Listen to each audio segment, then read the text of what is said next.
The ancient temples in India were built not for prayer. Do you know this?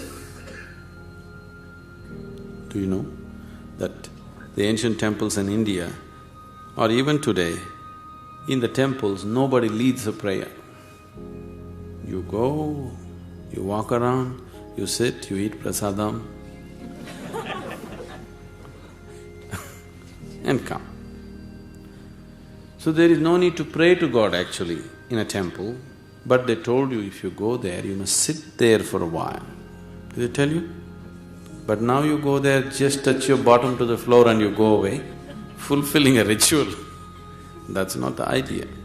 There is a whole science in using certain shapes and forms and sounds in such a way that it can become a huge field of energy. If the shape and size of the idol, the mudra that it holds, the inner garbhagraham and the outside parikrama, if there are many parameters, if they're all properly matched and if you consecrate it in a particular way, it can become a very powerful source of energy. So every day in the morning in the tradition they told you, before you go to work, you have a shower, go sit in the temple for some time and then get into the world. The idea is, this is like a public battery charging place. You go, sit for some time and go. At the same time, they also told you, people who are walking the spiritual path need not go to the temple every day. Do you know this?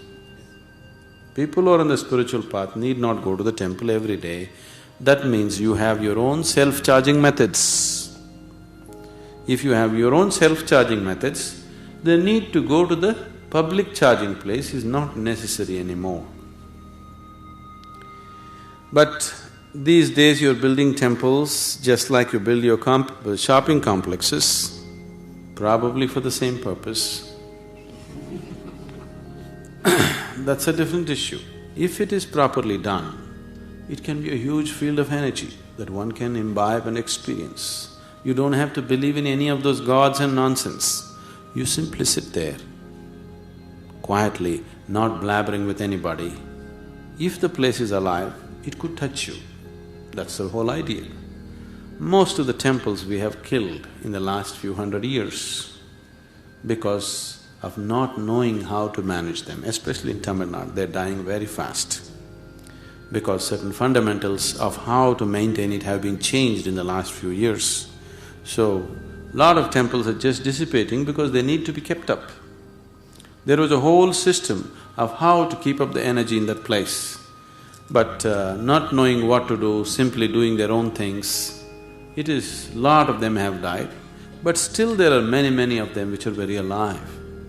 If it's an alive place, just sitting there quietly would make a difference.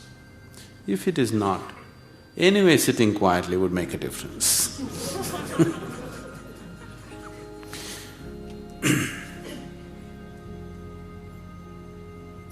To be spiritual, should I go to temple? Not essentially. If you have a need to sit in a particular place which is of a certain atmosphere, a certain conduciveness, yes, it's a personal choice. Spirituality and temple has nothing to do with each other. But if you need some supportive atmosphere, yes,